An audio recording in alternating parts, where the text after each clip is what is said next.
Now, let's check the alignment results. When you click on the completed project window, you can see the alignment results as follows.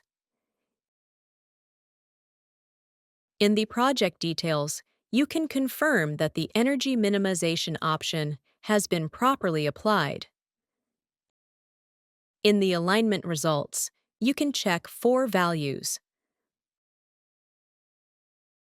First, RMSD indicates how similar the binding mode of a compound is to the reference ligand. The CNN score means that the higher the value, the greater the likelihood that the compound fits well into the binding site.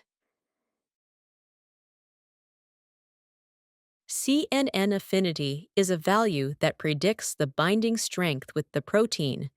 The higher the value, the stronger the binding. Binding energy indicates the stability of the binding. The lower the value, the more stable the binding. And just like with docking results, you can also check the binding modes of compounds by pose.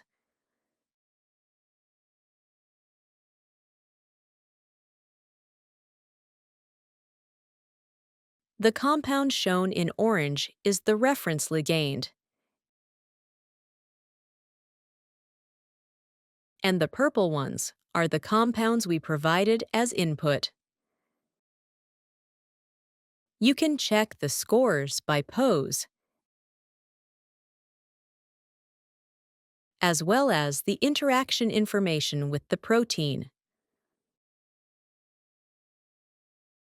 The binding modes of the compounds can also be viewed with the mole star viewer.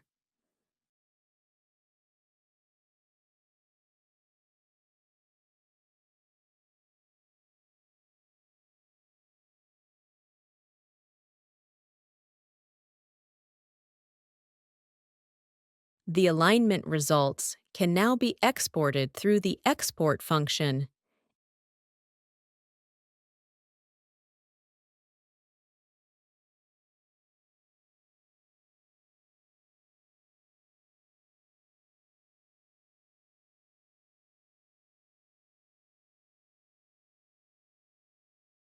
And these result files can be checked again using other programs.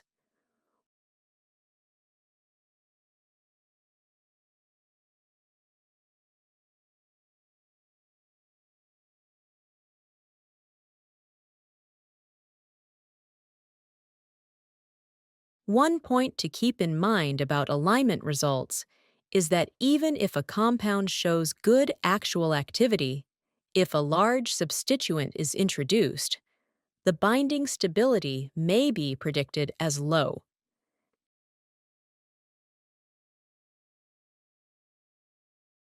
As shown here, when a large substituent was introduced, the binding stability was predicted to be relatively low. This is because the compound is aligned to the reference ligand, and then energy minimization is performed while the protein structure remains fixed. It is important to understand these limitations and use the function flexibly.